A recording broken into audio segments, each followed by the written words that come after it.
Tchau, cara. Tá com espaço para filmar tudo. Tá, tem espaço, tá. Porque essa semana a gente vai ter bastante aula, amanhã. Amanhã tem aula do Bittenholz, depois tem aula de QED, depois na sexta-feira tem aula de simetrias, tem seminário de Marcos Rodrigues, seminário do Bittenholz, sábado também tem aula. Depois eu Tem libero bastante espaço. Tá. Oi? Maratona. Não, maratona. Semana vai ser maratona. Semana que vem eu vou estar viajando, semana que vem então não vai ter aula. De eletromagnetismo vai ter aula. Eu vou arranjar um postdoc ou alguém para dar algumas coisas para vocês, tá certo? Então, de qualquer maneira, eu não vou suspender o eletro não, tá certo? Vamos lá. Então, nós estamos trabalhando as representações, né, em termos de tensor. Vamos depois mexer nas representações mais sistematicamente do grupo de Lorentz. E deixa eu ver uma outra relação aqui que a gente pode usar, que pode ser interessante para vocês. Aqui, essa relação. É o seguinte.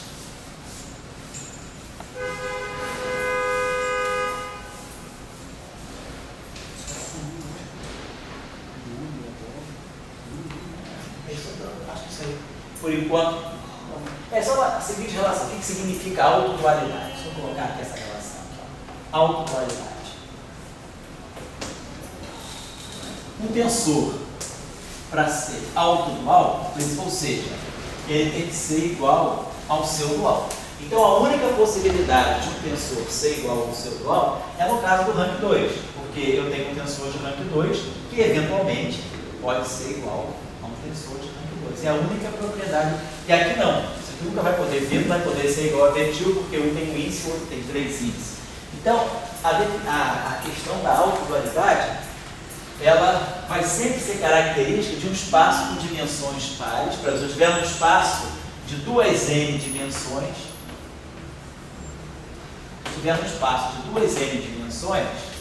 eu vou ter um epsilon com 2n índices. Por exemplo, epsilon e 1, blá, blá, blá, e n. Aí eu vou ter J1, Jn. Então eu tenho um epsilon com 2n índices. E aí esse epsilon com 2n índices, ele pode ser contraído com um tensor com 2n índices. Né? Vou colocar até isso no corpo esquerdo, para ficar sentido. Epsilon, μn, μ1, μn. Então eu tenho um tensor com 2n, no espaço de 2n dimensões. E aí eu vou ter esse tensor aqui, T, μ1, μn. Então eu vou contrair n índices daqui com n índices daqui. Vai me sobrar um objeto aqui que vai ser o dual dele com n índices.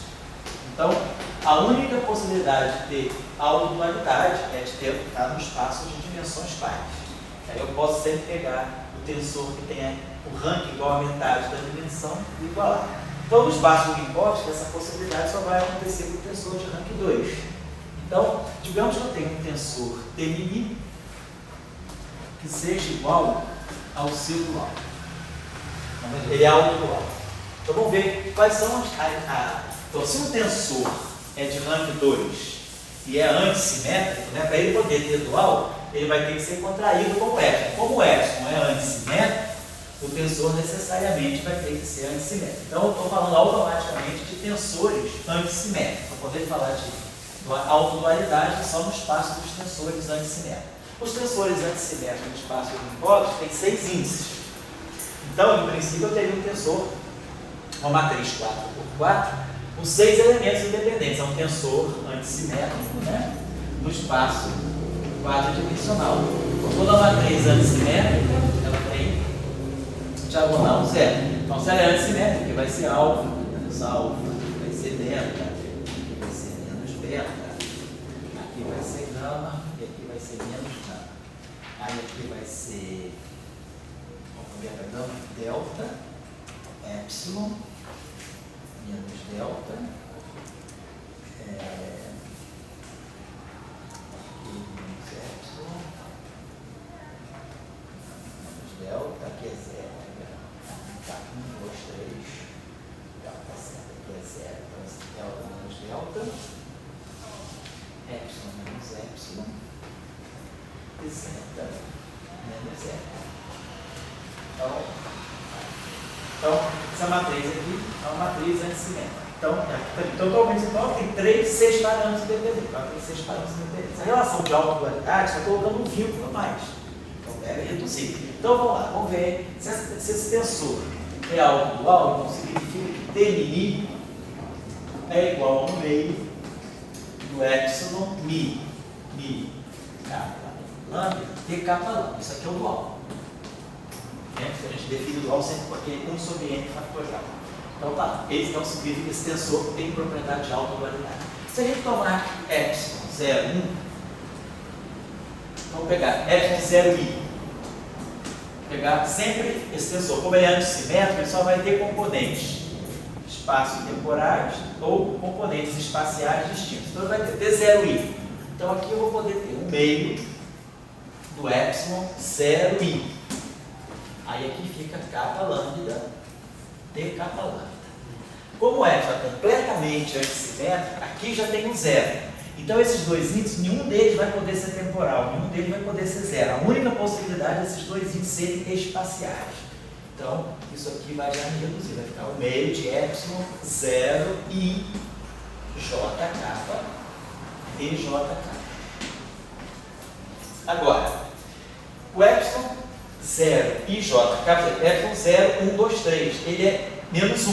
Lembra que a gente definiu assim, ó, epsilon 0, 1, 2, 3, isso aqui é mais 1. Então, se eu pegar esse carinha aqui, epsilon 0, 1, 2, 3, isso aqui é menos 1. Quer dizer, como esse cara aqui já é temporal, esse cara aqui só vai ser menos 1 para esses índices 1, 2, 3 ou permutações cíclicas. Então, esse tensor aqui, quer dizer, se eu olhar do ponto de vista do espaço de Ricode, esse tensor aqui, eu posso reduzir ele ao tensor euclidiano menos epsilon i j kappa. E aí eu tenho esse TJ kappa aqui. Então isso aqui vai ficar 1 meio vai ficar menos 1 meio de epsilon i j kappa t j kappa. Agora, se esses dois índices são espaciais, esses dois índices podem descer sem trocar sinal. E se esse cara aqui é um tensor de rank 2 antissimétrico no setor espacial, isso aqui é uma matriz 3x3 antissimétrica. Toda matriz 3x3 antissimétrica, ela pode ser escrita como sendo dual de um vetor. Isso aqui é um epsilon j kappa L de um vetor, vamos dizer, TL. Agora, IJ kappa, epsilon j kappa L é 2 vezes delta IL. Então, esse tensor aqui, T0i, essa componente dele aqui, vamos até colocar, bom, podemos fazer isso, mas podemos até fazer de uma forma mais simples, menos, fazer o seguinte, parar até por aqui. A gente pode parar aqui e fazer o seguinte. Então, T0i, né, esse cara aqui é I. Então, esses dois índices vão ser diferentes. Então, dessa relação aqui, a gente tem as seguintes relações. T01 vai ser, ó, se isso aqui é 1, isso aqui só pode ser 2, 3, 2, 3, 3, 2, 3, 2. Então, vai dar 2 vezes a mesma configuração, que vai acabar com esse fator 2. Então, T01 é menos T23, que é igual a menos T23 embaixo. Se eu agora pegar T02, isso aqui vai ficar, aqui já é 2, então aqui vai poder ficar 3, 1 e 1, 3. Os dois se juntam, está dando simetria, o fator 2 desaparece, vai ficar menos T3, 1, que é igual a menos T3, 1, vamos colocar assim. E do setor 3, T03, vai ser 3, 1, 2. Vai ficar menos T1, 2. Se desce os dois índices, é menos T1, 2 embaixo. Então a gente já viu o seguinte: se esse tensor é autodual, então essas três componentes aqui, ó, elas estão ligadas às daqui de baixo. Eu já vi que todas as componentes temporais, mistas, né? Tempo, espaço, tempo, espaço, tempo, espaço, elas estão ligadas às componentes puramente espaciais. Agora, vamos ver o que vai acontecer se eu pegar agora as componentes, pegar essa relação aqui essa relação aqui. Então nós tiramos, né, pegando a parte espaço-temporal do lado esquerdo. Vamos pegar agora a parte espacial. Vamos pegar agora aqui esse tensor assim, ó, e pegar dois índices espaciais. Peguei um temporal. Temporal com temporal não tem, porque a matriz é cilíndrica. A diagonal é toda zero. Então ela vai ter que ser temporal, espacial ou espacial, espacial. Então isso aqui vai ficar no meio de F, I, J, kappa lambda, T, kappa lambda. Como esse índice aqui, esses dois índices são espaciais, esse aqui, um deles, esse aqui, então, esses dois são espaciais. Então, eu só posso pegar, só posso ter três índices espaciais distintos, 1, 2, 3. Então, um daqui vai ter que ser espacial, necessariamente, o outro é temporal. Então, as duas configurações que eu vou ter aqui vão ser IJ, 0, kappa e kappa 0. Então, isso aqui vai dar um sinal, vai dar um fator 2, então isso aqui vai ficar TI, J, 0, kappa, T, 0. É a única configuração que sobra, se esses dois são espaciais, eu tenho que ter, os índices são todos diferentes, então eu tenho que ter um espacial, eu não posso ter quatro espaciais, o único jeito é ter um temporal e um espacial. Temporal, espacial, depois um espacial, temporal, os dois se somam, por causa da simetria, fica isso aqui. Agora, vamos lá, quem é T1, 2? Mesma coisa, vamos esquecer isso aqui, nós vamos fazer a transformação. Então, isso aqui, pelas propriedades do epsilon, eu posso trazer o 0 para cá. Epsilon 0 e JK, que é menos epsilon e JK. Sinal do menos 1. Então, eu tenho T1, 2 igual a menos 1, 2 só pode ser 3. Então, menos T, 0,3. Mais, menos T03 é mais T03 embaixo. Olha o conflito aqui. Isso igual a menos isso. Mais isso igual a isso. Então, isso já zera T03 e zera T12. Se eu fizer a mesma coisa para as outras componentes, eu vou zerar essa e essa e vou zerar essa e essa. Então, uma relação de autodualidade no espaço de Minkowski é impossível. No espaço de Minkowski, eu não posso encontrar um tensor real que satisfaça essa função. Eu não posso encontrar um tensor, na verdade, que satisfaça essa função. Real ou complexo, não importa. Por quê? Porque essa relação e essas relações que vão sair agora desse setor vão ser conflitantes. Essas relações, junto com essa, vai zerar todas as componentes. Então, no espaço de Minkowski, eu não posso impor a condição de autodualidade. O que se pode fazer no espaço? E aí a gente pode ver isso aqui de uma maneira até geral. Ver por quê. Então é o seguinte, então a gente viu de uma maneira explícita, né? Abrindo as componentes. A gente pode fazer isso de uma forma geral. Vamos fazer o seguinte, nós temos essa relação aqui. Isso aqui é a relação de autodualidade. Tá? Se eu agora contrário, vamos fazer o seguinte, se essa relação aqui é válida, nada me impede de fazer isso aqui, ó, epsilon, rho, sigma, mini, T-mini. Eu vou contrair essa relação aqui que está expressando a autodualidade em função dessa relação. Então, vamos fazer uma outra operação aqui que é mais também interessante, que é o seguinte. Suponhamos que eu tenho o dual de um tensor. Deixa eu escrever isso aqui. T-mini, o dual de um tensor. Antes disso, vamos fazer essa relação aqui. É o meio do epsilon, mi, kappa lambda, T, kappa lambda. Vamos tirar o dual do dual.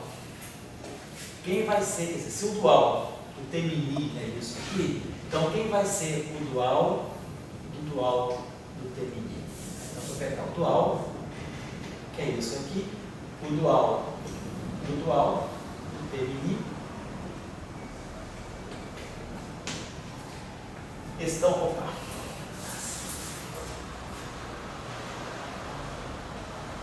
Dual.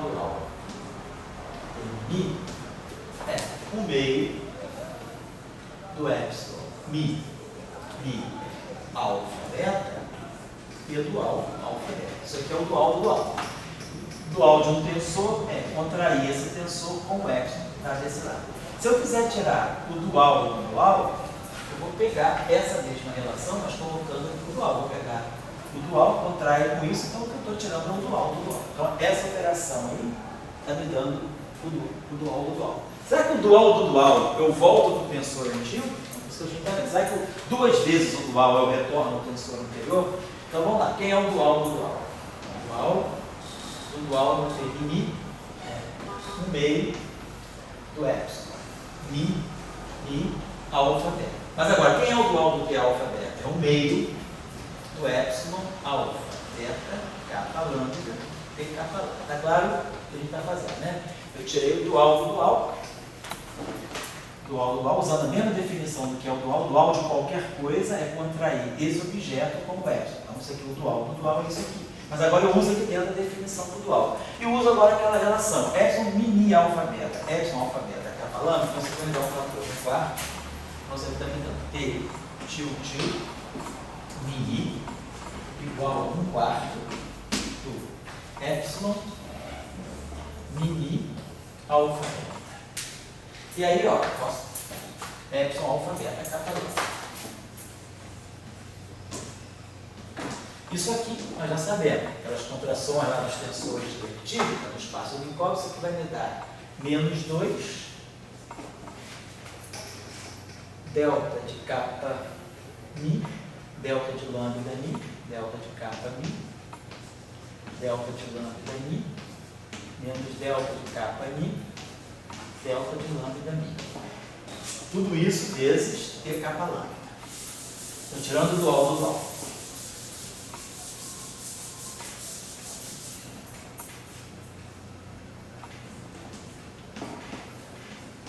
Então, vai ficar menos 1/2. E aí vamos ter T alfa, T mini, primeiro T, T mini, segundo T, menos T mini. T mini menos T mini dá 2 vezes T mini, com esses dois aqui se cancelam, então, opa, perdão, ao contrário, T kappa lambda, que é T mini, tá certo, então tá certo. Então vai ficar menos T mini. Então a gente está mostrando o seguinte, que o dual do dual mini é igual ao tensor original, menos o tensor original. Ou seja, duas dualidades no espaço de Minkowski não me dão o mesmo tensor. É o que a gente chama de uma anti-involução. Complexo conjugado do complexo conjugado eu retorno ao número original, né? Se a gente pegar complexo conjugado, a gente retorna para uma matriz, né?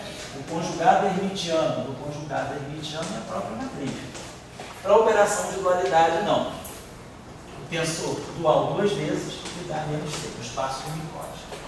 Então, se o tensor é autodual, então a gente tem essa propriedade. Eu posso fazer assim, já de uma forma mais compacta. Se eu tiver um tensor T mini que é autodual, ou seja, que satisfaz a essa relação, eu estou dizendo que T é igual a T tilde. Os signos estão implícitos. Se eu tirar o dual dessa relação, então eu vou ter o dual do T, o dual do T, que é menos T. Mas se o tensor é autodual, o dual dele é igual a ele mesmo. Então a gente mostra que ele tem que ser zero, porque ele tem que ser menos ele. Então no espaço de Minkowski, aí é o dual,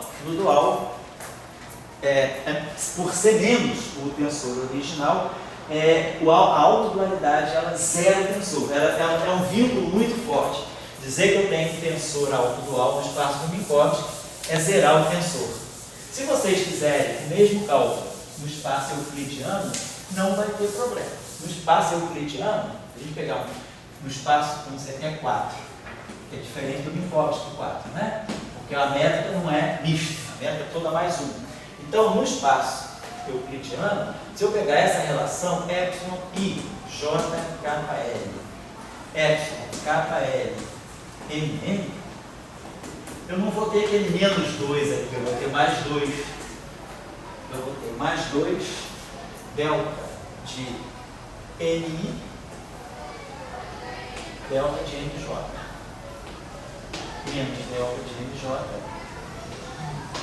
delta de mi.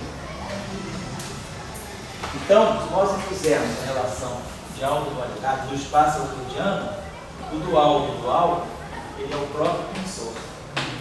Então, eu posso definir um tensor autodual. Se é que T é igual a T tilde, então T tilde é igual a T tilde, que é T. Mas isso aqui também é T. Então, no espaço euclidiano, ao invés de ter 6 a autodualidade, então se eu puser essa condição que não trivializa o tensor, eu reduzo de 6 para 3 componentes independentes. Que aí a gente vai mostrar que o T12 é igual ao T34. O T23 é igual ao T41. E assim vai. Então a gente vai mostrar que as 6 componentes, né, se eu estiver no espaço euclidiano, eu vou mostrar que essas 3 componentes que estão aqui são as 3 que estão aqui, mas não tem problema de sinal, não é zero. Mas no espaço de Minkowski, devido ao fato da métrica ser mais, menos, aqui aparece o sinal menos. E aí é isso que inviabiliza, trivializa o tensor ser autodual no espaço de Minkowski. Esse é um ponto, só para chamar a atenção disso. Então, no espaço de Minkowski, para definir dualidade, existe um modo, a autodualidade só vai poder ser definida para tensores complexos. A relação no espaço de Minkowski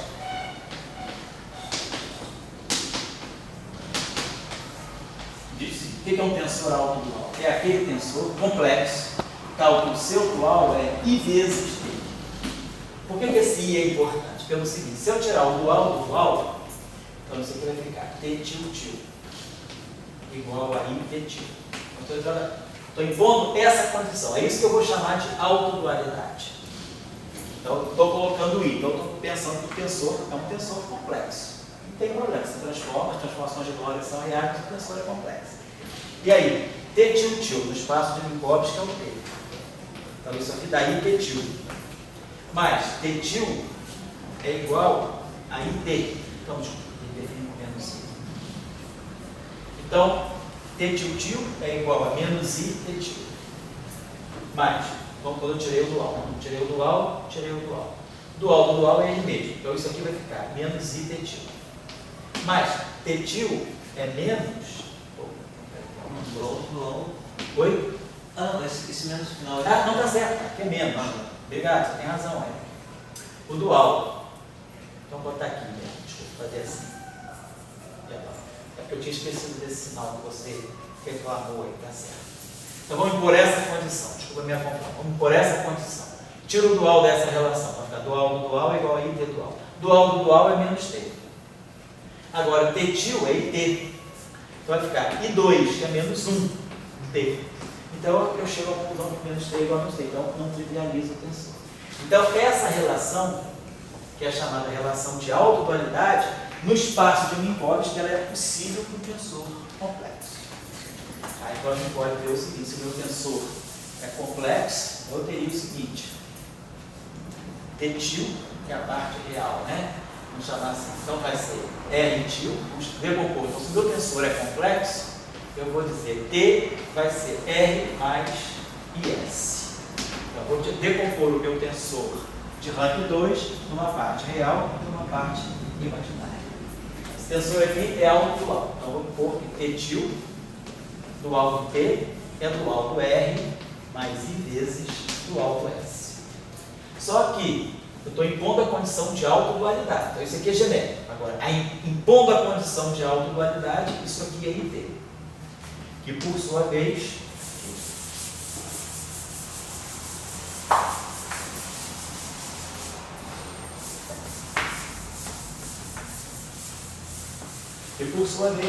então isso aqui é geral. Então isso aqui é a condição de autodualidade. Isso aqui é geral, pegar um tensor complexo, decompõe na sua parte real e parte imaginária. Tiro o dual dessa relação, isso aqui é geral. Agora eu estou impondo particularizando, ele é dual. Ele é autodual, então satisfaz essa relação. Então aqui vai ser IR mais IS. Então a gente vai ter parte real aqui é R tilde. Então R tilde vai ficar igual a menos S, que é a parte real. E a parte imaginária dessa relação que me dá o S tilde, o S tilde vai ter que ser igual a IR. Vai ter que ser igual a R. Então, essas duas relações estão em conflito? Não. Por quê? Se eu tirar o dual dessa relação, R dual é menos R. que é menos S igual a mais o S dual é igual a R. Então significa menos R. Então eu chego que menos R igual a menos R, não tem conflito nenhum. Mas é uma relação que me restringe. Quer dizer, na verdade, o dual do S é o R. Então, essas duas relações são a mesma coisa. Tirando o dual dessa relação, eu chego nisso. Ou seja, eu reduzo o número de graus de liberdade. Porque esses dois tensores não são independentes quando eu imponho essa condição. Então, no espaço euclidiano, nós podemos impor a relação de autoqualidade. Quem já ouviu falar nos instants, né, quando a gente fala das teorias de Young-Mills e fala das soluções tipo instant, que são soluções topológicas, com configuração topologia não trivial nas teorias de Young-Mills em 4 dimensões, os instantons são definidos na teoria euclidiana, não no espaço de Minkowski. O instant é uma solução das equações de Young-Mills no espaço euclidiano. No espaço euclidiano eu posso definir a autodualidade. Então, quando a gente define aquilo que é chamado de instanton, numa teoria de Young-Mills, a gente define o instanton como sendo soluções das equações de Young-Mills num espaço euclidiano e sujeitos à condição de autodualidade. Então, na teoria de Young-Mills, os instantons eles aparecem como sendo o tensor de intensidade de campo tipo eletromagnético só para Young-Mills, mas com essa relação. Isso é possível no espaço euclidiano, mas isso não é possível no espaço de Minkowski, que ficaria zero. Só chamar a atenção por que a gente está discutindo essa questão da dualidade. E também é interessante que o campo eletromagnético ele é real. Nós vamos ver daqui a pouco, quando a gente fizer o eletromagnetismo, o F mini. Mas o fato de eu ter o F mini real, né, ele, se o F mini, se o tensor de Maxwell fosse um tensor autodual, o campo eletromagnético seria trivial. O fato de ter campo eletromagnético, vamos ver depois, né? Porque a dualidade leva a E, B e menos zero. Nós vamos ver isso depois. Eu acho que é mais interessante a gente deixar a transcrição das equações de Maxwell para a forma covariante depois que nós fizermos as representações do grupo de Lorentz. Eu vou apresentar as equações de Maxwell como sendo, não vamos partir das equações de Maxwell conhecidas para escrever as equações de Maxwell de forma covariante. Nós vamos fazer uma coisa diferente. Nós vamos mostrar aqui, suponhamos que eu não conheça Maxwell, não conheço nada sobre Maxwell, mas eu conheço relatividade especial, conheço o grupo SO3. O que nós vamos começar a fazer agora? Vamos começar a estudar as representações irredutíveis desse grupo. Então vamos conseguir classificar as representações irredutíveis de SO3 em função do grupo SO2. Que a gente sabe classificar as representações de SO2, são todas aquelas representações, né, associadas a inteiros ou semi-inteiros, zero, meio, exatamente como a gente faz no caso do estudo do momento angular em mecânica quântica, do spin, que pode ter valores semi-inteiros. Então, vamos classificar as representações irredutíveis. Nós vamos mostrar que existe uma representação particular no grupo de Lorentz, nós vamos ver que é um meio. Essa representação aqui é a representação onde eu tenho um campo vetorial. Então, nós vamos impor apenas dois vínculos. Vamos dizer o seguinte: suponhamos que eu tenho uma partícula de massa zero, carga zero e spin, que é esse caso aqui, essa partícula que tem. Nós vamos ver que essa representação é a representação do spin. Então, eu vou dizer que eu vou querer ter um objeto se propagando com massa zero, ou seja, E igual a PC, ômega igual a K para C, e esse objeto aqui tem spin 1. A gente vai ver que a solução dessa equação aqui são as equações de Maxwell. Então, o que a gente vai mostrar no nosso approach aqui para o eletromagnetismo, a gente vai mostrar que o eletromagnetismo ele é a única possibilidade que o grupo de Lorentz oferece para uma partícula de spin 1 se propagar com velocidade da luz. Então, se a gente impuser que existe um campo que satisfaz uma equação de onda relativística e esse campo tem spin 1, a única saída para esse problema é o eletromagnetismo, são as equações de Maxwell. E aí a gente vai obter as equações de Maxwell por argumentação de simetria. Então, aí eu obtenho as equações de Maxwell e reinterpreto essas equações como sendo as equações do eletromagnetismo. Então, eu não vou fazer o trabalho, vamos dizer assim, fenomenológico que a gente faz normalmente. pega as equações de Marx e embute no formalismo covariante. Vou mostrar o contrário. O formalismo covariante e a física de uma partícula de massa nula e spin 1 é necessariamente a física das equações de Marx. Então a gente vai ver que o conteúdo das equações de Marx, no fundo, não mistura aquelas 4 equações de Marx que eu estou falando. O que eu estou propagando aqui é um objeto de massa zero e spin 1, que é o quarto. Vamos colocar esse ponto de vista, tá certo? Foi? Não? Tem um meio de escrever essas relações de dualidade sem mencionar componente. Tem. Exatamente, sem mencionar componente. É isso que nós estamos fazendo aqui. No espaço de Minkowski, a relação de dualidade seria isso. De forma matricial. Tem a ver com uma N forma de volume. Isso aqui seria uma 2 formas. Quer dizer, num espaço de 2n dimensões, a n forma desse espaço, se você pegar uma n forma nesse espaço, você pode, em princípio, definir a autodualidade. Pode ser que ela seja zero, mas você pode definir alguma relação de autodualidade. Ou ela ser igual ao seu dual, ou então I vezes o seu dual. Certo? Por exemplo, se você fizer o mesmo exercício em 6 dimensões, se souber, imagina que você tem um espaço euclidiano 6-dimensional.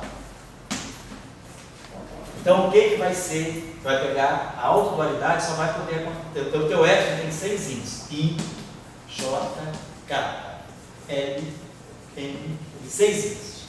Então, o único jeito de eu ter uma coisa que é igual a ela mesma depois da contração com epsilon é se eu tiver um tensor de rank 3. Então, se eu pegar esse objeto aqui, T, L, M, N. Eu boto aqui 1 sobre 3 fatorial. Isso aqui é a definição do dual. Isso aqui é a definição do dual. Aí isso aqui é o dual T e J.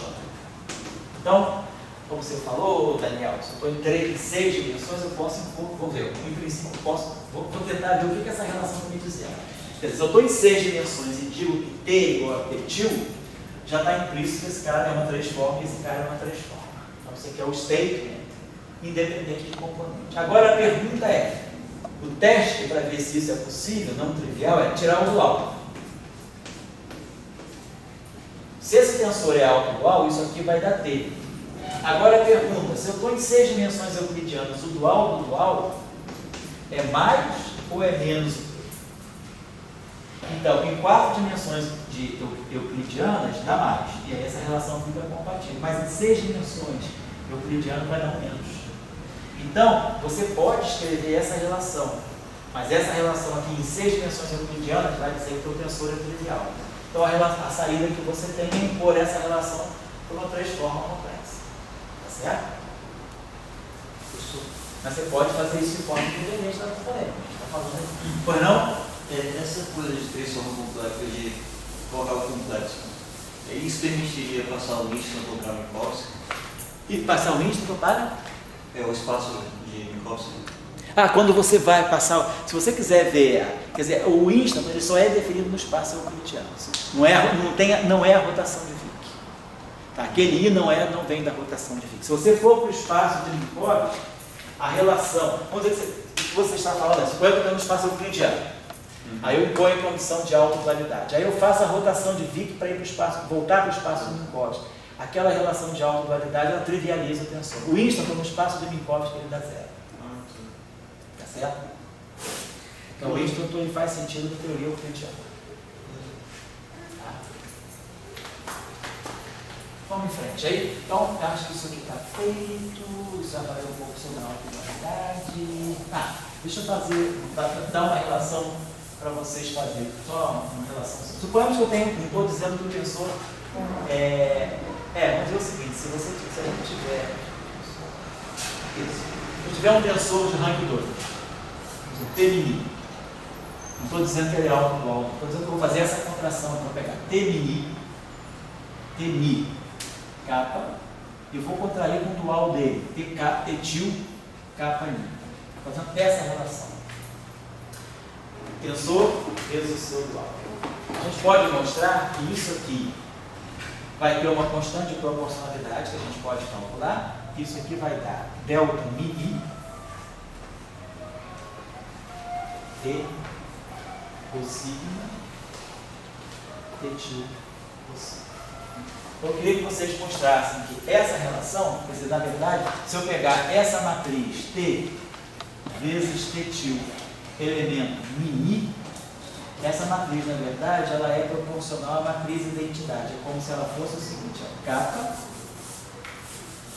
vezes a matriz identidade vezes esse número aqui, T cossigma vezes T tilde. Isso aqui é um número, isso aqui é um escalar no espaço uniforme. Isso aqui é uma matriz, é a matriz identidade. Isso aqui é uma matriz mini. Então, mostrar aqui o produto matricial de um tensor pelo seu dual te dá a matriz identidade vezes o traço de PTT. Essa constante K, vocês podem calcular, eu não lembro se dá 1/4, menos 1/4. Não sei, é uma constante que vocês vão ter que fixar. Quer dizer, demonstrar a relação e fixar o valor. Demonstrar a relação.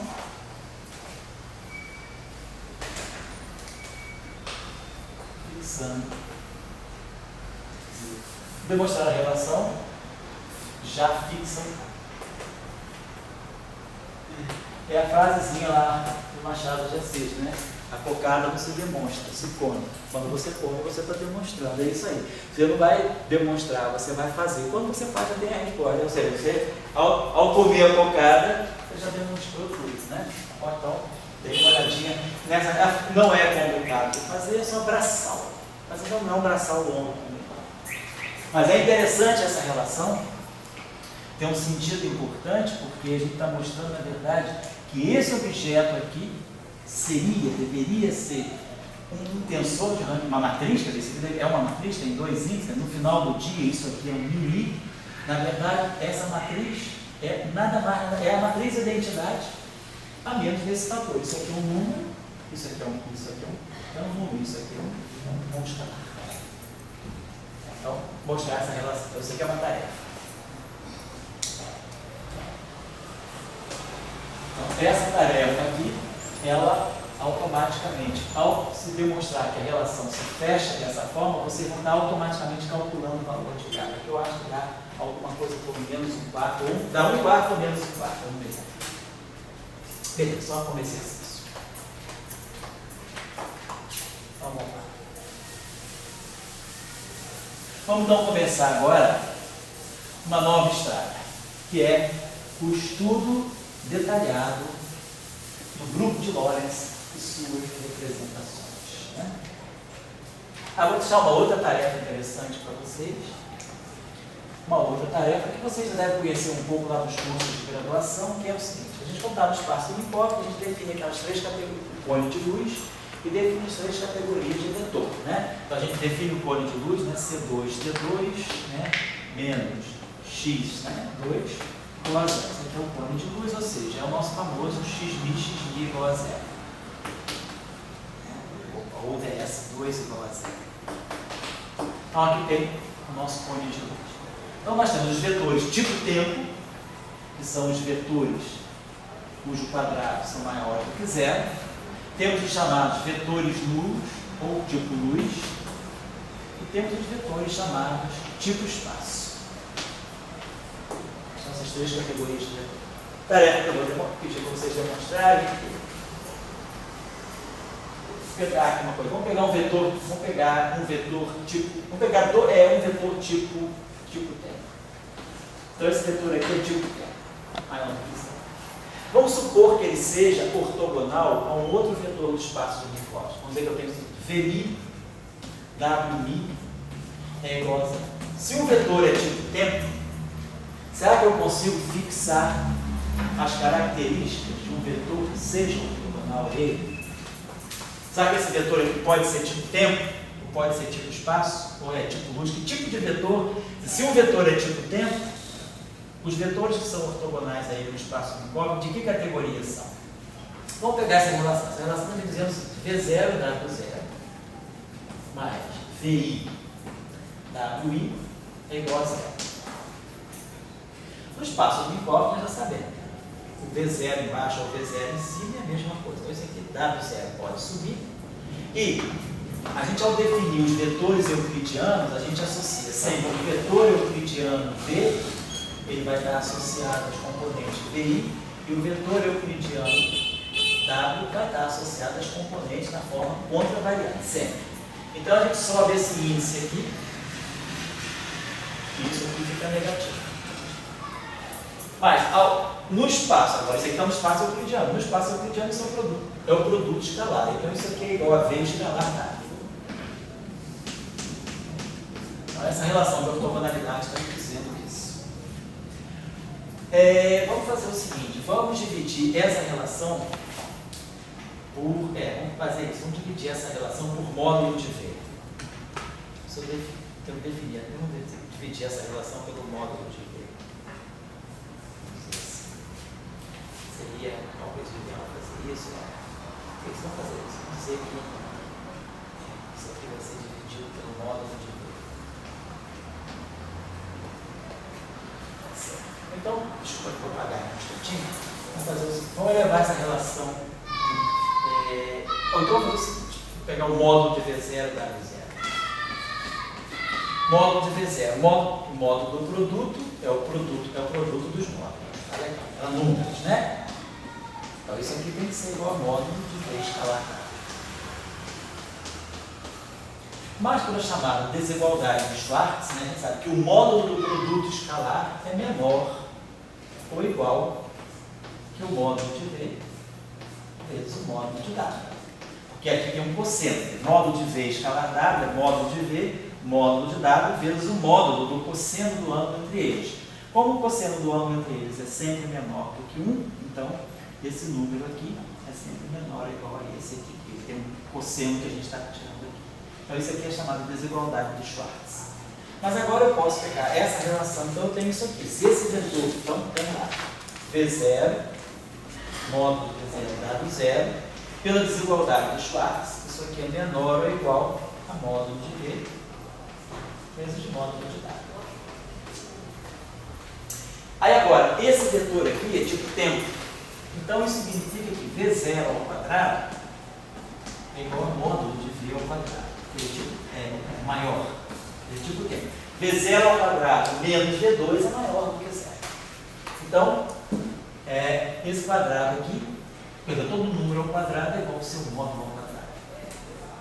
Posso escrever dessa forma. Então, como essa relação aqui vale para o módulo, essa relação está me dizendo o seguinte: se o vetor é tipo tempo, o módulo da parte espacial dele vai ser sempre maior do que o módulo da parte temporal. O módulo da parte temporal tem que ser sempre maior do que o módulo da parte espacial, para que isso aqui aconteça.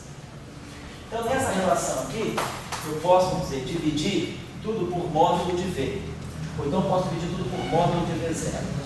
Vai ser mais vantajoso. Se eu dividir tudo por módulo de V0, se eu dividir tudo por módulo de V0, esse cara vai embora. E esse cara aqui fica módulo de V0.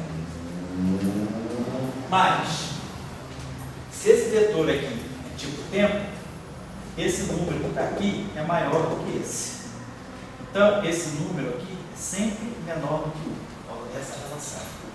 O módulo de V0, né? Então, o módulo de V é sempre menor do que o módulo de V0 para vetores tipo tempo. Então, esse número aqui, necessariamente, é menor do que 1. Então, se esse número aqui é menor do que 1, o módulo de dado 0, como isso aqui é menor do que 1, isso aqui é menor ou igual, mas isso aqui é menor do que 1, então esse módulo de dado 0 vai ser sempre menor do que o módulo de dado. Então, se isso aqui acontece, esse vetor aqui é tipo espaço, porque necessariamente dado 0 ao quadrado é menos dado 2, dado escalar dado, que é o módulo de dado ao quadrado, é menor do que 0. Então esse vetor é tipo espaço. Então se o vetor é tipo tempo, se esse vetor aqui é tipo tempo, o único vetor que pode, quer dizer, vetores que podem ser ortogonais a ele necessariamente são vetores tipo espaço. Então se esse vetor é tipo tempo, os vetores ortogonais a ele, se ele é tipo tempo, ele está dentro do cone de luz. Então qualquer vetor ortogonal a ele nunca vai poder nem estar no cone de luz, nem dentro do cone de luz. Necessariamente vai ter que ser um vetor tipo espaço. Agora, a pergunta que a gente se faz é, e se um vetor, por exemplo, então esse é o vetor tipo tempo.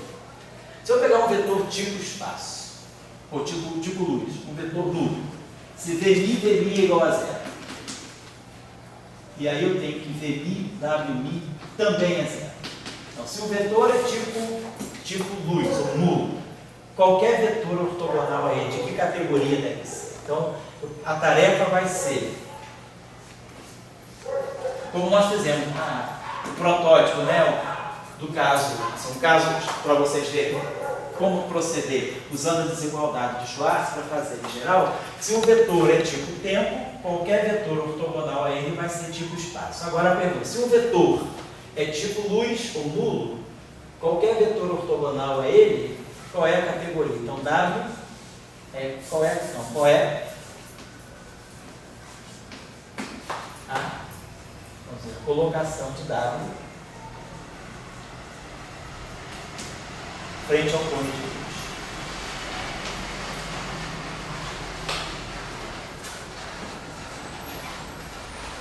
E a mesma tarefa se a gente tiver um vetor tipo espaço.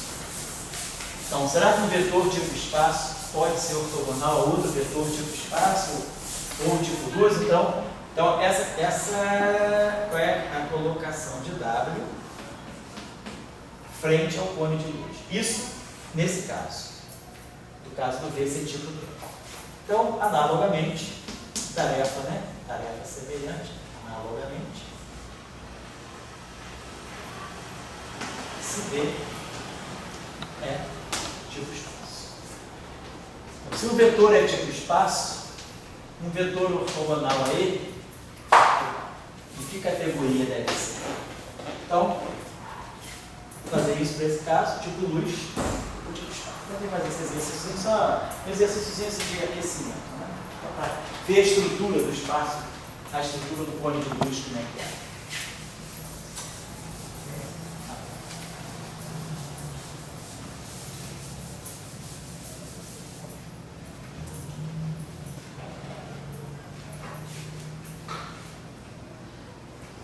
Posso colocar assim, mas passar primeiro para o grupo de ordem, mais uma coisinha assim que a gente possa.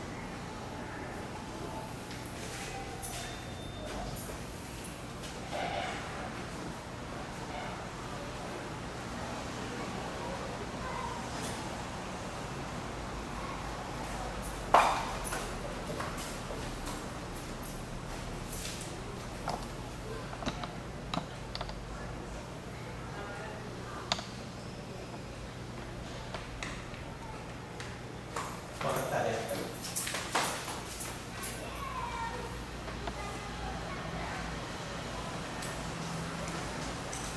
Tarefa é a seguinte.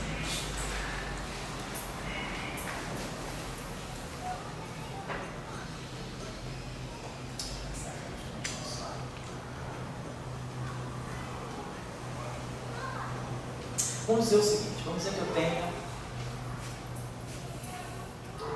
então, todo espaço Minkowski.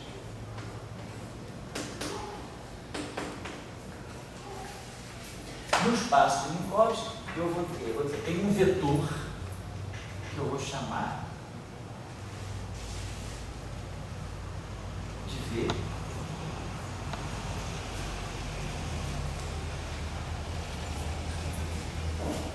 Um vetor euclidiano, um vetor tridimensional, um vetor euclidiano V e um escalar para fazer o seguinte.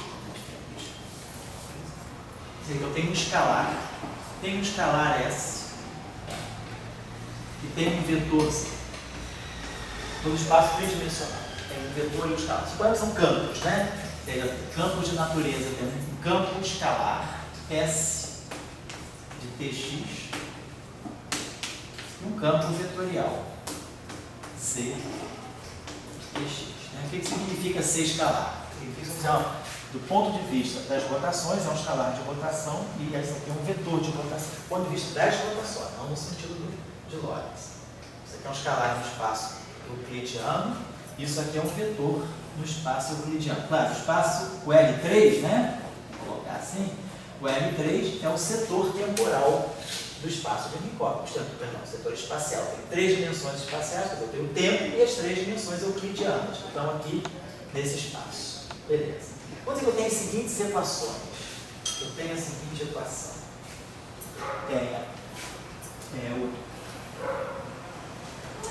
O rotacional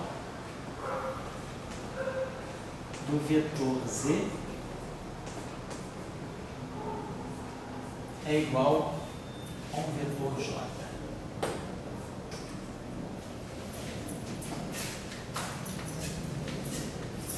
Tem a divergência do vetor z. Posso colocar isso aqui.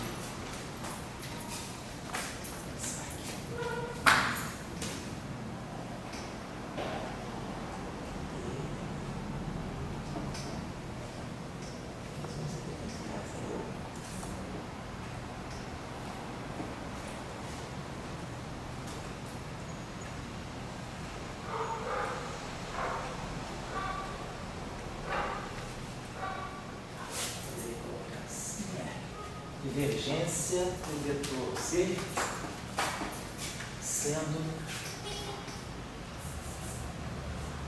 um parâmetro alfa vezes ddt dos escalares.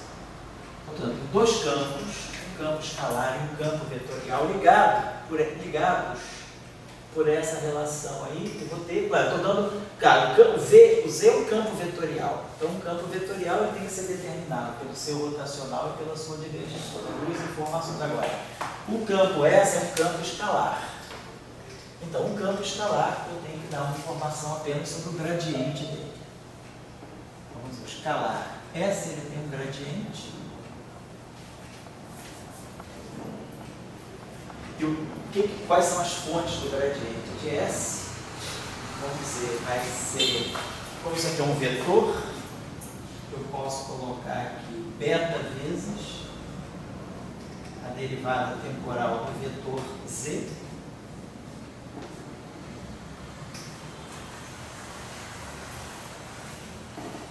E vou colocar aqui mais escalar. Então, estou dizendo o seguinte, nesse conjunto tem 2 campos. Esses 2 campos aqui são ligados por essas equações. Como se eu tenho uma fonte vetorial para o Z, rotacional do Z, é como se fosse uma corrente. Tem uma corrente que gera o campo Z, mas gera o campo Z pelo seu rotacional.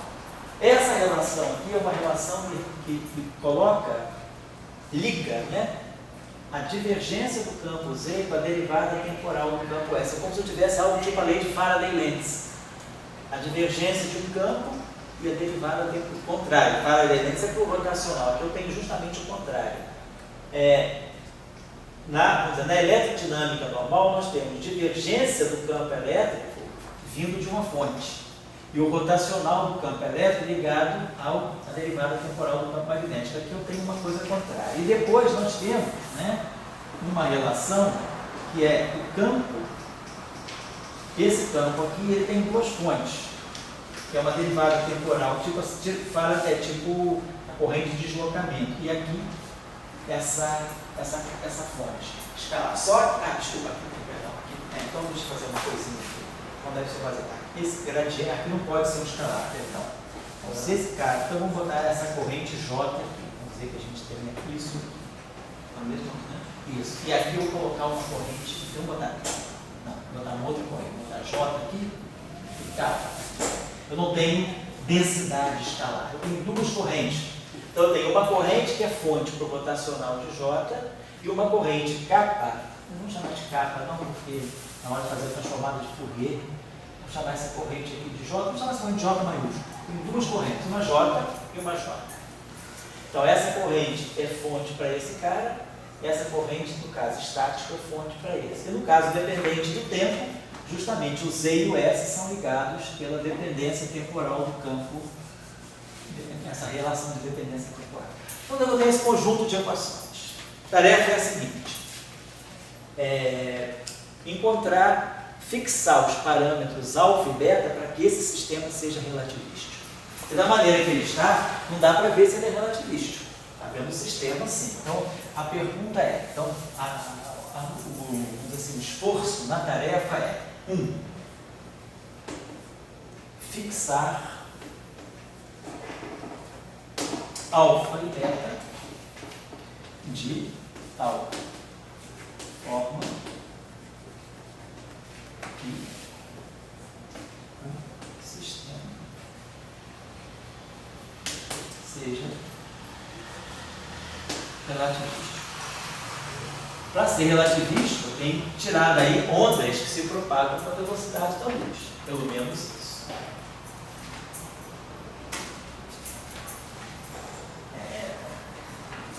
Segundo item, existe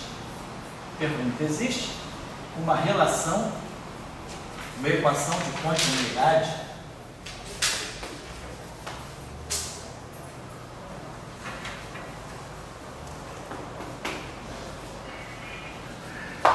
que envolva as duas correntes.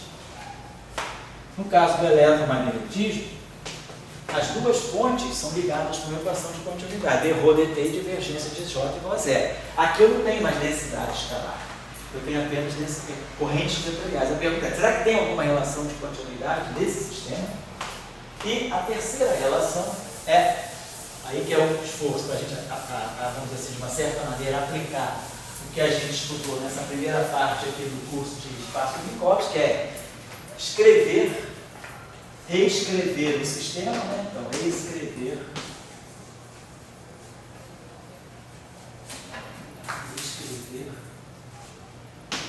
o sistema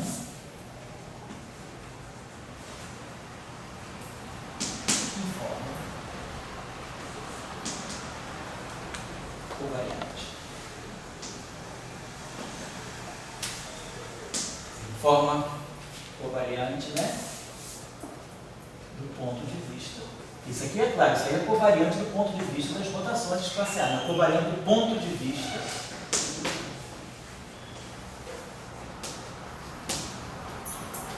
da relatividade especial. Ou seja, do ponto de vista do espaço do Minkowski. Então, covariante é mostrar que esse sistema pode sair de F's minis, de coisas minis, transformar isso tudo aí para mini. Ou seja, isso aqui é covariante. Mas é covariante do ponto de vista das rotações espaciais. É SO3 covariante. Tem vetor, vetor, vetor. Escalar, escalar. Vetor, vetor, vetor. Então, tudo isso é covariante segundo SO3. Mas eu não sei se isso aí é covariante de Lorentz. A pergunta é: como é que fica esse sistema se eu for escrever ele em termos de tensores do espaço de Minkowski? Então, ou seja, colocar essas equações, né? Escrever o sistema do ponto de vista da relatividade especial, refraseando, né? Reescrever as equações, né? De campo acima em termos de tensores do espaço de Minkowski. Com 3, né? No caso, né? De alfa e beta terem sido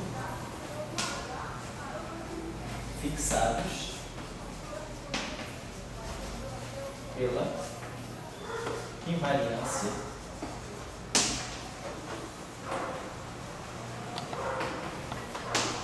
relativista.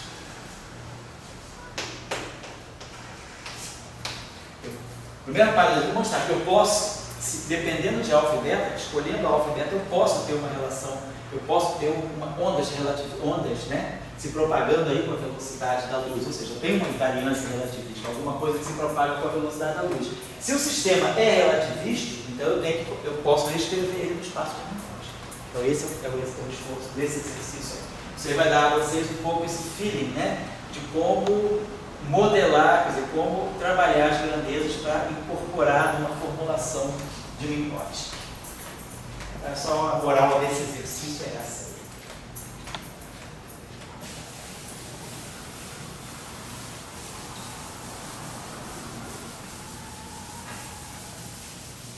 Então agora vamos entrar na parte de representações do grupo de Lorentz, para na aula seguinte a gente, quer dizer, a gente vai começar a fixar a álgebra do grupo de Lorentz, para na aula seguinte a gente poder estudar as representações em campos relativísticos. Então, vamos agora iniciar essa parte. Quer dizer, então vamos agora nos voltar, quer dizer, começar a compreender que o mundo relativístico ele pode ser completamente escrito, né, formulado em função dos tensores do grupo de Lorentz. Então, as representações do grupo de Lorentz elas vão dar para nós tudo aquilo que é tensorial segundo as transformações do grupo de Lorentz. Tensorial ou estenorial. Então, nós vamos começar a estudar o que a gente chama de IREPs, né? Que é representações irredutíveis, né? Então, representações irredutíveis, né? Do grupo de Lorentz.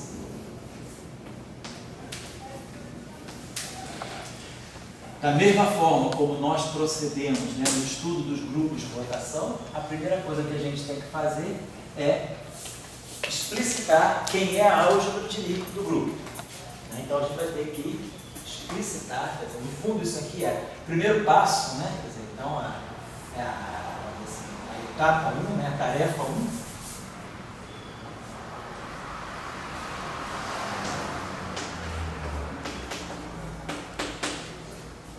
Explicitar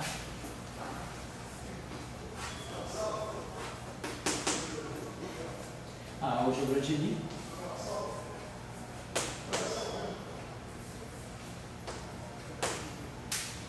dos geradores, né? Quer dizer, a álgebra de Lie dos geradores. A álgebra de Lie já é dos geradores, a álgebra de Lie do grupo de Lorentz.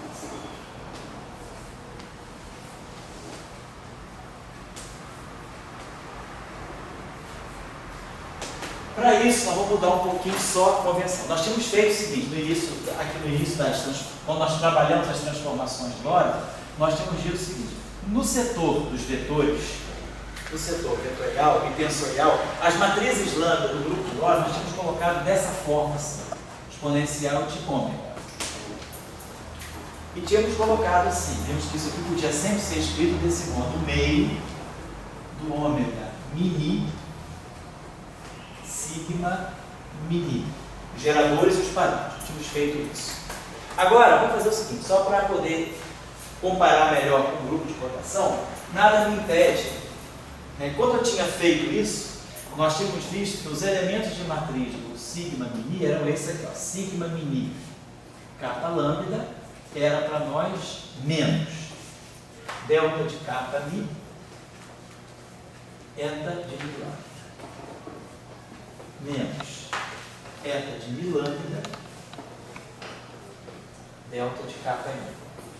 Então, isso aqui eram as matrizes geradoras, as 6 matrizes, 4x4, geradoras das transformações de Lorentz no espaço das coordenadas. É isso que nós vamos mudar aqui, só botando um izinho aí, para poder depois a gente ficar mais no padrão dos grupos de rotação SON, que geralmente a gente trabalha com representações unitárias. Aí a gente bota o I para a matriz ficar hermitiana, aquela historinha assim. Então vamos mudar nossas convenções, né? De agora em diante, né?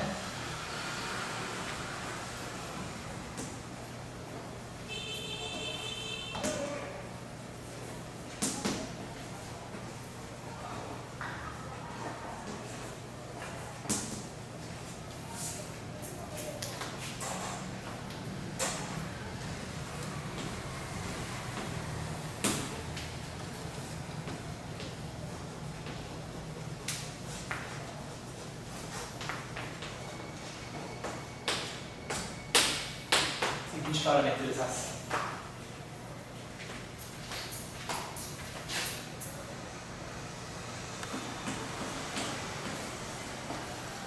Vou botar aqui o I sobre 2, ômega mini, sigma mini. Sabe, se eu botar um I aqui, significa que eu estou botando, né, um menos i aqui. Certo? Vamos ver, se eu fazer um i aqui, estou botando um menos i aqui. Então, para nós agora, com essa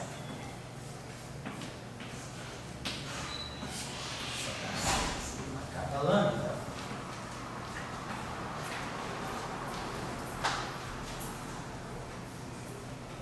a gente pode fazer o seguinte, se eu colocar, poderia fazer o seguinte, então, o que é importante aqui, eu vou ter esse sinal menos aqui. Então, se eu coloco esse i aqui, e esse, vou fazer o seguinte, adotar essa, vou colocar aqui, isso aqui vai ser para nós, eu acho que isso é. Então, quando, deixa eu pegar a transformação infinitesimal aqui nesse caso, a transformação infinitesimal ômega, esse cara tá. Deixa eu ver se dá para pegar. A gente já disse que gerar os boosts, né? Isso aí dá para 0, 0, tá bom, vamos fazer isso. Vou colocar aqui, se esse cara aqui é menos i, vamos colocar aqui, então vai ficar i, de massa isso aqui.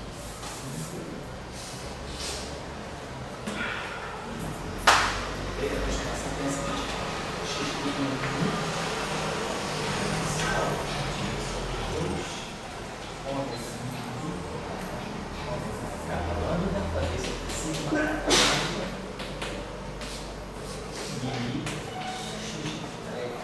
a identidade da taxa vai ficar I sobre 2, ômega capa lambda, sigma capa lambda,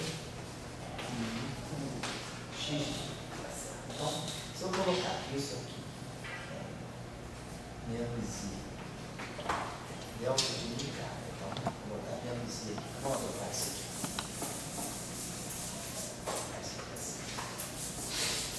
Vamos adotar essa parametrização. Vou botar aqui menos i,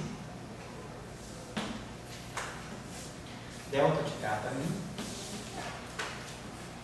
delta de lambda, menos delta de lambda, delta de capa mi. Isso aqui. Não tem problema. Estou introduzindo esse i aqui, com esse menos i aqui. Tá certo. Isso aqui dá 1. Tá certo. Então, o que a gente está falando é o seguinte: se eu fizer uma transformação, vamos manter essa convenção. Se a gente fizer isso, eu estou dizendo o seguinte: uma transformação infinitesimal é isso aqui, ó, x' mi igual. Vou pegar uma transformação genérica, né, finita. Se eu pegar isso aqui, então, botando em forma exponencial, vai ficar exponencial de i sobre 2, ômega capa lambda, sigma capa lambda. Isso aqui, elemento mi, x, fazendo isso que eu estou fazendo. Expandindo isso aqui, o primeiro termo é a identidade, delta de mi vezes x' dá x'. O segundo termo vai ficar i sobre 2, ômega capa lambda. Aí vamos ter o elemento de matriz, sigma capa lambda, mi, x'. Se isso aqui for menos i, delta de mi capa, delta de mi capa, eta de lambda mi, menos eta de capa mi, delta de mi lambda. Então, esse i com esse menos i vai dar 1, então vai ficar 1 meio. Aí vai ficar capa e o lambda vão ficar mi, vai ficar 1 meio de ômega mi, x'. E o segundo termo vai ficar mais i, o i dá menos 1, vai ficar menos meio, o capa fica i, de ômega mi, x'. Mas esse cara aqui é antissimétrico, então ômega mi é menos ômega mi, fica mais, então fica assim. Então, tá legal. Então vamos adotar essa parametrização. Isso aqui está me dizendo o seguinte: se eu fizer uma transformação de Lorentz infinitesimal,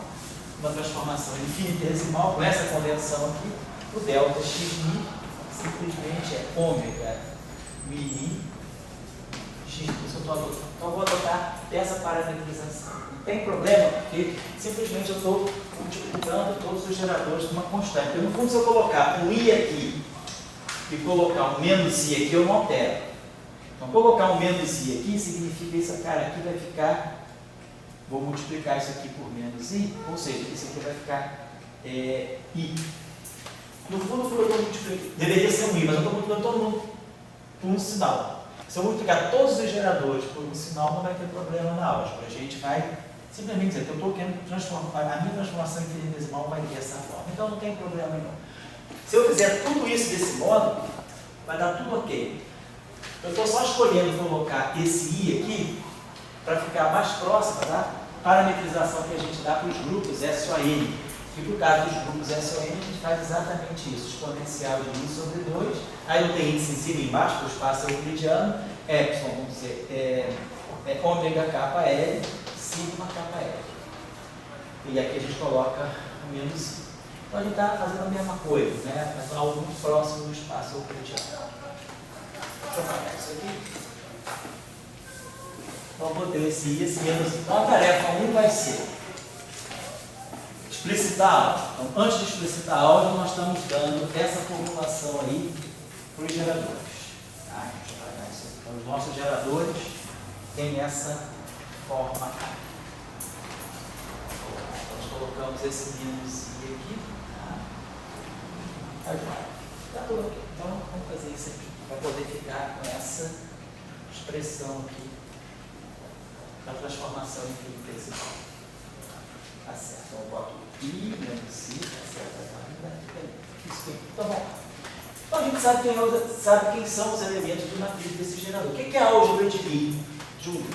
É o conjunto das relações de comutação entre os geradores. Então, eu vou ter que pegar um gerador sigma mini e fazer o comutador como um gerador genérico sigma rho sigma. Então, isso aqui é uma expressão matricial. Então, isso aqui é sigma mini vezes sigma rho sigma, menos sigma rho sigma e sigma mini. Só que isso aqui é uma matriz, isso aqui é uma matriz. Essas matrizes têm elementos de matriz, está falando. Então, isso aqui significa que isso aqui é uma matriz que vai ter linha capa, coluna lambda. Então, essa relação aqui ela vai estar escrita assim: sigma mini capa.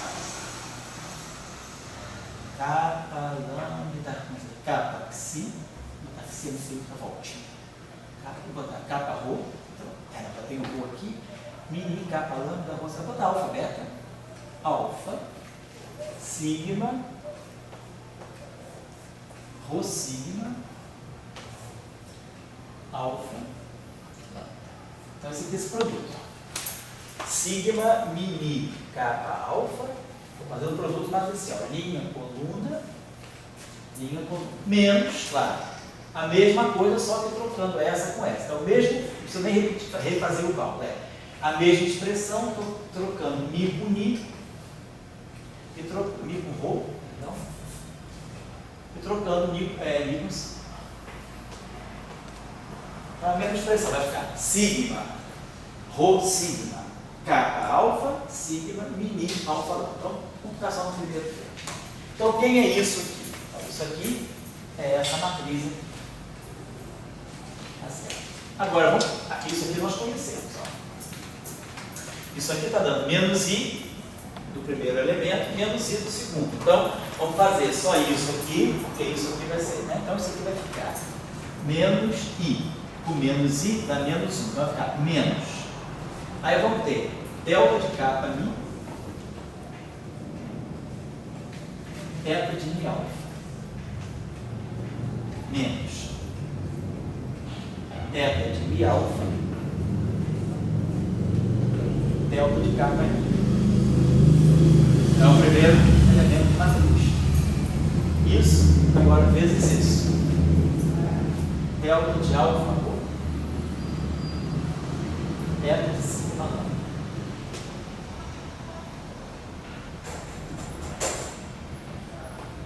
Menos eta de rho lambda, delta de alfa sigma. E aí, menos essa expressão, menos isso. Vamos só fazer esse primeiro termo, vamos só fazer esse primeiro termo. É isso. Depois, no final, a gente faz essa operação para ficar com a expressão completa. Deixa eu apagar isso aqui então.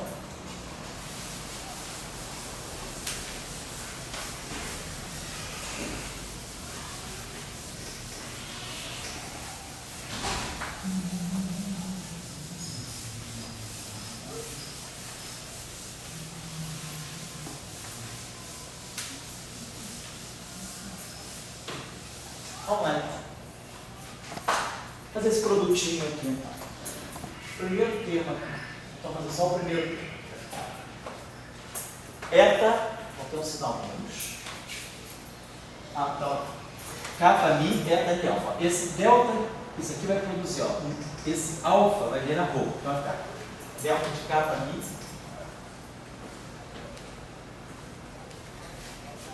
Eta de mi, rho.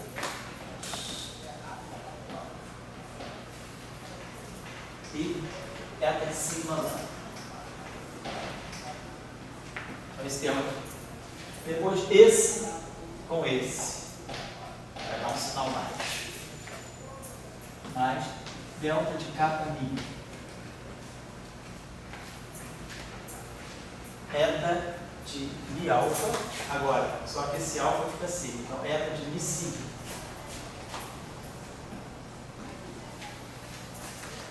E eta de rho. Certo? Deu isso aqui. Então, delta de kappa mi, eta de mi, sigma, eta de rho. Agora esse termo aqui, menos. Eta de mi alfa. Mas esse alfa fica rho. Então, eta de mi rho. Delta de kappa mi.